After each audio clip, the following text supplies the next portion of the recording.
Platte Park has an amazing new teaching tool that can bring decades of river dynamics right into your schoolyard for hands-on with your students. Hi, I'm Scott Latona. I'm the manager of South Platte Park.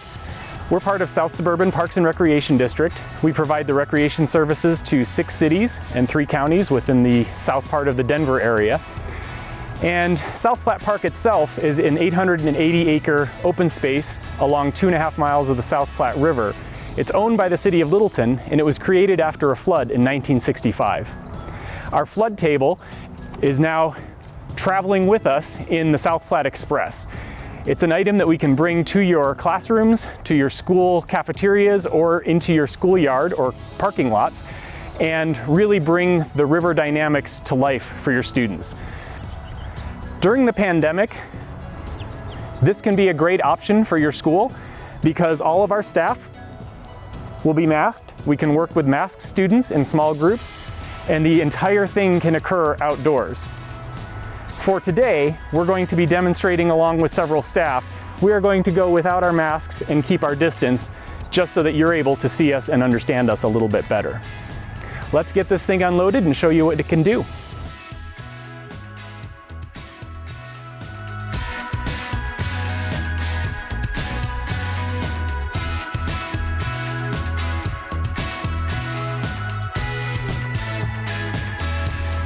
Hi, I'm Beth Hansen from South Platte Park, and this is Cindy Robinson, also from South Platte Park, and we are going to demonstrate use of our Express River Table. So as you've seen, it completely comes out of the van, and we would progress into a demonstration with students where we will first show them just a standard channel.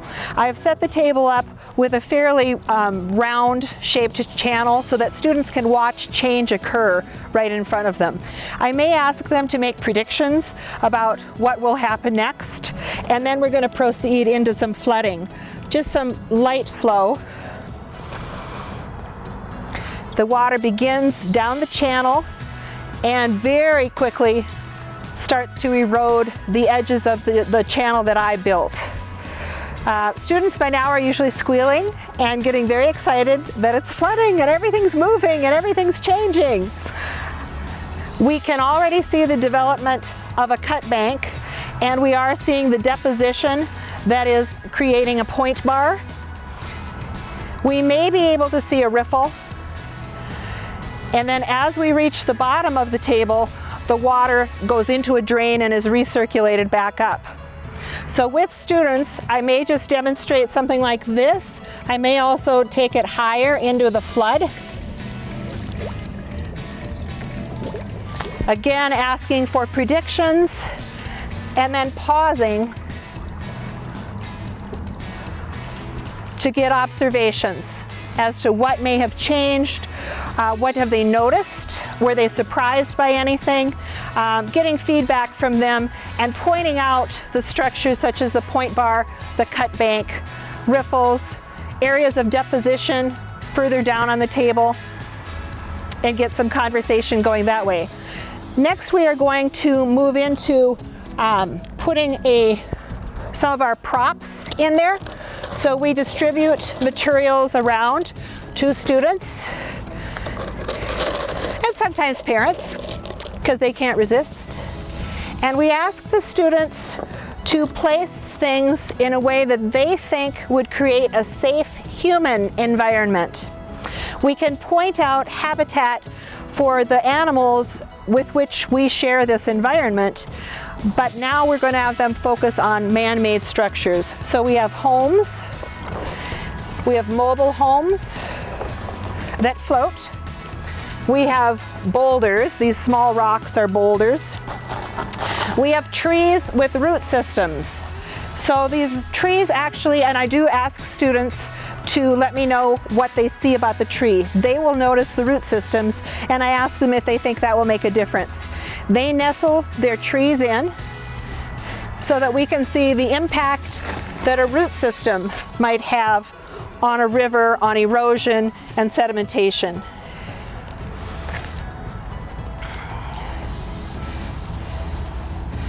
Again, I will ask them for predictions as to which home they think may flood first. And I ask them to point so that we're not always just calling out names. They will let us know what they think is going to be most impacted, and then I'm going to ask them why. If there's a consensus that that house will flood first, I want to know why. Why do you think that? What do you expect to happen? And then we will flood. I'm also going to ask them which they think will be safe and why. Why the water would not reach a certain spot. They very quickly, amazingly quickly, realize why things, how they can redirect the flow, how they can manipulate the flow. Even kindergartners will very quickly get a good take on how they can direct water. We can then compare our predictions to what actually occurred. We can also get more feedback on how we might change it next time, and then we can go ahead and change it next time. So there'll be a pause and then a chance to restructure.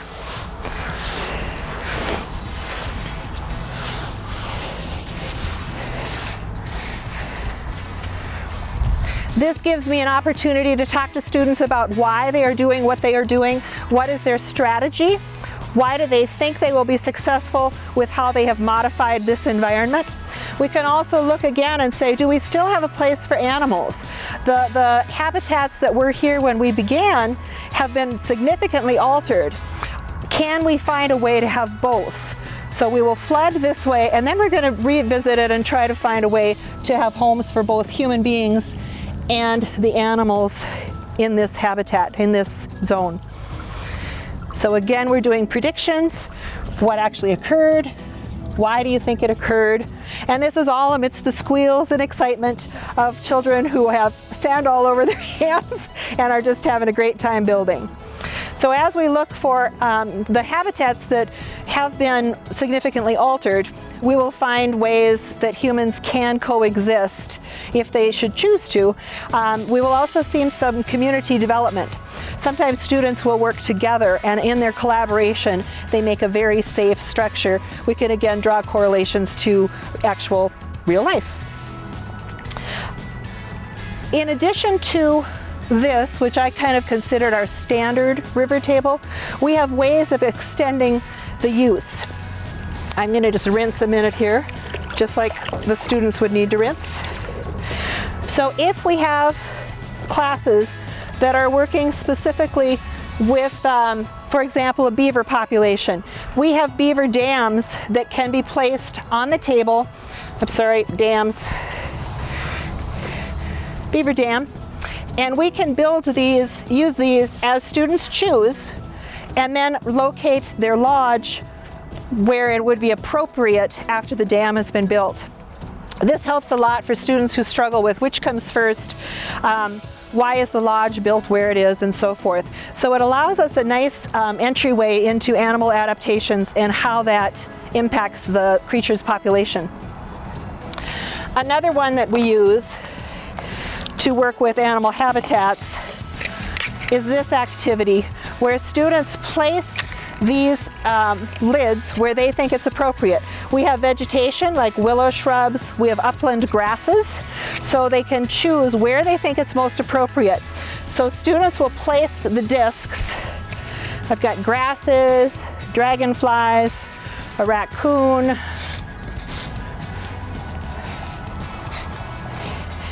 and I have discs that each student places 2 or 3.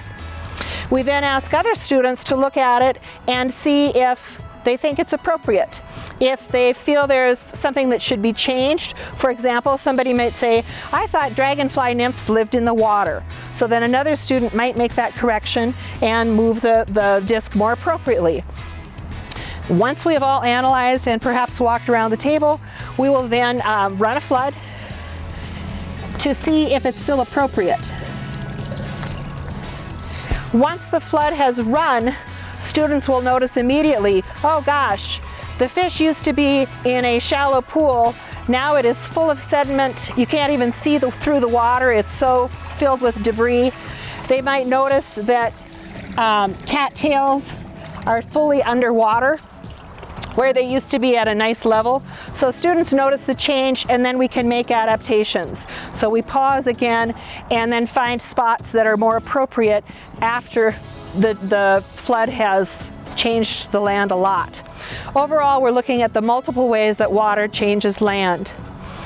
These discs give us the opportunity to talk about how each flood, even if it's a small minor flood, how that is going to impact a creature's or a plant's population. And it may take many seasons for them to recover. Another game that we do with students involves a more economic concept, and this would be for 5th graders or 6th graders, where students look at the economic impact of a flood. They are issued poker chips that they can use to either elevate their lot or buy flood insurance, buy a home, buy boulders, vegetation, etc.